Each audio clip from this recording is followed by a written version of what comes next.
Welcome back to Tom and Wayne, Straight from the Hip. Tommy? Good afternoon. We've gotten a lot of questions, and we're glad for that. But I think what we decided to do is touch on a couple of quick ones here. With the Sabres and this downfall, there's a lot of hatred out there. My family loves the Buffalo Sabres, and the Bills too. Yep. And your family, we grew up watching these games together. My parents, my dad taking me down, my aunt and uncle, and now we're watching the game Sunday and my kids say shut it off. And it bothers me. Now, it's not the end of the world that our teams lose. Okay, there's a lot more important things going on in the world, but sports is a way to... That's a release. Yeah, it's a release from some of the bad stuff going on. And when your team's bad, you see Carolina and the Vegas Golden Knights, the Islanders. These teams aren't loaded with all kinds of talent, yet there seems to be a little more effort, and their buildings are rocking. And our buildings, you know, if you listen to some people, it's a dump, but really it's quiet. And I remember when that building rocked. Oh, so do I. And the building would shake. So 06, 07 playoffs were absolutely nuts. So to touch on that for real quick, I mean, we've heard the owners don't know what they're doing. Well, owners own, okay? And some meddle. I don't believe these people do. They seem to be, I've never met them, but very nice people. I almost wish they would meddle a little bit. I do too. But they haven't. But they saved our franchises. The training is first class. The nutrition, the equipment that they provide, they're great to the wives families. And girlfriends, the families. Everybody comes in and eats. Everybody does everything. And that's why I think you should go on and start throwing crap in the locker room, because he's very good to them, and they're not good to. They're not good back. Right. Tom, you touched on the odd and the history and our family and everything. Do you remember the time we almost got sued by Coca-Cola? Do you remember that? When I was wearing the shirt? Yeah, so we were up in the Blues, okay? Now, we were in better shape back then, but we were never twigs. We sat in these blue seats and we kind of overlapped, and Tom had a Pepsi shirt on. Yes. A big red Pepsi shirt, and like my right arm became his left arm, and we overlapped, and subliminally in the odd, they just wanted to go buy a Pepsi. They couldn't figure out why, but they went and bought Pepsis, and Coke was very, very upset. It was at the time. Luckily, we'd solved that all. Yeah, it was important. It was important to solve, and but when you're huge, don't wear advertisements on your shirt. Right, try to be neutral in the games. Yeah, you become a billboard. Right. So going back to the deal, we've also heard, should there be a hockey quote-unquote czar? A CZAR? And no. The GMs of your teams are your last man in charge there, other than the owner. So I disagree with that. And is Jack Eichel overrated? I say absolutely not. Jack Eichel, on the team he's been on, first off, McDavid and Eichel, that was the reason why. Those were two generational players. That's the reason why we quote-unquote tanked. And we lost. Edmonton won the ping pong ball for the 16th time in 22 years. And we got Jack Eichel, and I'm pleased with Jack. No, he doesn't have 115 points. He has, I think, close to 80. And I don't know if McDavid could have gotten 80 on this team. He wouldn't have 100 on this team. Yeah. And you have to score goals to get points. And we know Jack can. Well, Jack, look at some of the clowns he's fed in the first 3 years here. Right. We didn't have Skinner. And Reinhardt's just starting to come along the last year and a half. Jerry D'Amigo, D'Agostino, Matty Molson, who's struggling. Oposo's been struggling. Good Lord. Johan Larsson. I mean, this guy, he makes his moves, he passes out to these people, and they can't finish. Nobody finishes. McDavid's finishing to players that were selected in the top 10, quite a few of them. Now, they're not winning, but they are more talented and score more goals. They do score more goals. Bottom line is, they're not winning out in Edmonton either, and I don't think Eichel's overrated at all. I think the supporting... So don't get mad at our better players. We have to improve the supporting cast around Jack. The bottom six. The bottom six has to get better. We have talent on this team. I think when you look at the Sabres, I liken it to the diving off the cliffs of Acapulco. Remember the Saturday Sports? Wide World of Sports. Wide World of Sports. That guy coming down the ski jump, and I always had dreams that was me going in all that hay after he fell. Yes. And the humanity and all that. Exciting, yeah.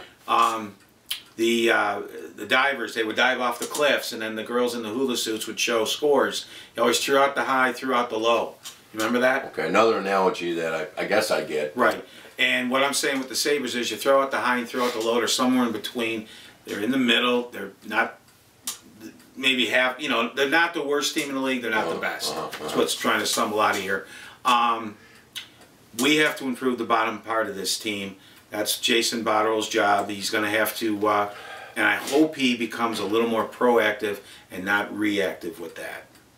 Well, let's talk a little bit. I mean, you've taken over the whole segment, so I'm going to say a couple things. Is that all right? Sure. That's fine. Thanks a lot. Appreciate it.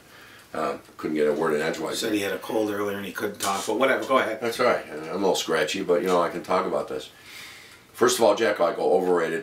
Jack Eichel, if you look at analytics, and you really should, here's a guy that 95% zone entry. The guy gets over the opposing blue line 95% of the time without losing the puck. It's absolutely amazing. Okay, the kid's talented. He's had 4 years of nothing here, almost like McDavid over in Edmonton. McDavid's better. I don't think there's any question, okay? But we didn't have a chance to take him. The next guy was Eichel. He's a hell of a player. And I think if you put people around him, you're going to see what a hell of a player he is. Even more so than this year, okay? But let's stop the games. Again, I've talked about this before. Craig, on the Instigators, I won't say his last name, he said that nobody in the NHL plays a man-to-man swarm defense. And yet, our one Phil Housley on his morning show on Tuesday said, we play a man-for-man swarm defense, which is ridiculous. No one plays it. It hasn't worked in 2 years. And yet he still teaches it. And people are wide open. I do not believe that our defense, for the most part, is that bad. We've got some talent on this D. They are completely confused and wandering around the zone. So, my thoughts on how to change this. I'm sorry, Phil Housley's got to go. I think I wanted him. I think he's a horrific coach. I think he has no clue what to do or what buttons to push when it all started falling apart. Now, that's not going to leave out that bottom six because they are miserable. All right? What can we do? You've got to undo the logjam. Okay? Vladdy Sobotka, see you later. Yes, we're going to waive you. No one will take you at 3.3. You're going to Ra-Cha-Cha and you're riding the bus. If you don't like that, go back to the Czech Republic. See you later. Don't care. Okay? Thank God we got Larson and Gergensons. They're just gone. You don't have to qualify. See you later. Thanks for the effort. The effort's always there, but you couldn't hit the broadside of a barn. We've got to move on from these guys, and we've got to create positions. Somebody asked about Olofsson. Is he overrated? We have no idea yet, okay? But I will tell you this. The guy has a world-class shot, and he can skate. So generally, when you put those things together, you got an NHL hockey player that can really do well. We'll see, okay? But I want to see him up here, and he's got to start the year out of camp. I don't want to hear about earning it. I don't want to hear about, this guy's got to fall before he comes from the AHL. The guy's 23 years old. It's time to bring him up, okay? Nylander, we bring him up. He shows something. Next thing you know, for 2 games, he's skating next to Gergensons and Larson for 7 or 8 minutes. Yeah, Phil, that's really going to help. That'll really develop that kid because he's got a better chance of seeing God himself than getting a goal on that line. So let's stop the games, clean up the mess. Oposo, great guy, great family man. Really sorry about the concussion and everything that he went through, but you're probably going to have to hang in there with him. Otherwise, you got 4 years left. The buyout's 8 years at about $3 million a year. The Pagulas, though, and Botterill may decide that maybe that's worth it. We'll have to see. Now you've got some openings. We need a big free agent signing, a second, somebody that can play bottom six. We need, more than likely, we'll have to trade Risto and get a second line center, but I don't want some organization's 6th rated prospect, okay, like O'Regan and Tage Thompson, while the teams we trade with keep Rob Thomas and they keep the, I forgot the guy's name out in San Jose that's lighting it up. We got the afterthoughts. That can't happen again. Tom? What was the question? So I took over a little bit there? All of that stuff is true. And what, are you going to disagree with me? I agree. No, I agree. I think Phil he's been very disappointing. I don't want to take the players off the hook either. systems to me don't win, players do. And the more talented players you get, the better you'll play. But having said that, the Islanders, Carolina, Golden Knights are good examples of what effort and coaching and I think motivation. And I think the Sabres, maybe they do need someone a little stricter, or someone puts a little more fear into them. Even our top guys put a little more fear of whatever into these guys and get a little more out of them. Because I want our building, I want our team to be fun to watch again. I want to see some hockey in the nice weather and playoff hockey and stuff like that. And it's really disappointing.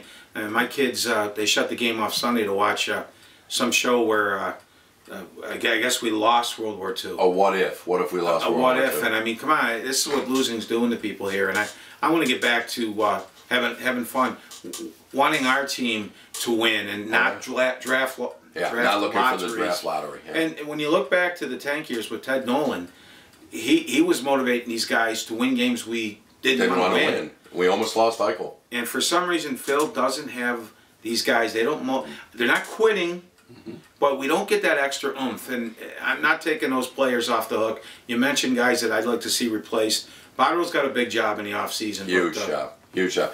And I'll give you an example. I live and die for hockey. I sent something out on Twitter about 2 weeks ago, and I mean it. When Jason Woolley scored the overtime winner in Game 1 of the Stanley Cup Finals in '99, I actually cried. A grown man, I was 41 years old, and I had tears in my eyes. When no goal happened later in that series, I wanted to grab the throat of every referee I could find. So there's passion, okay? I was nodding off in the second period Sunday night. The person next to me had to nudge me. I was falling asleep in that wonderful 4-0 or 5-1, I forgot what it was. They all blend together now. I don't want to go through that. I absolutely love this team. And it's very difficult to well, that's our well, that's our timer. And going back to the Cliffs of Acapulco, that's just what I'm talking about. These later games aren't an indication of the whole season. You throw out the high, you throw out the low. We're somewhere in the middle, and the middle isn't good enough. Okay, the Cliffs. Like that? Yeah. And is that like about this, like the chicken too, right? Well, the chicken, I got a lot of good feedback. Really? Cooking in Rochester? Yeah, I guess I get it now. In fact, Jim from Depew, thanks.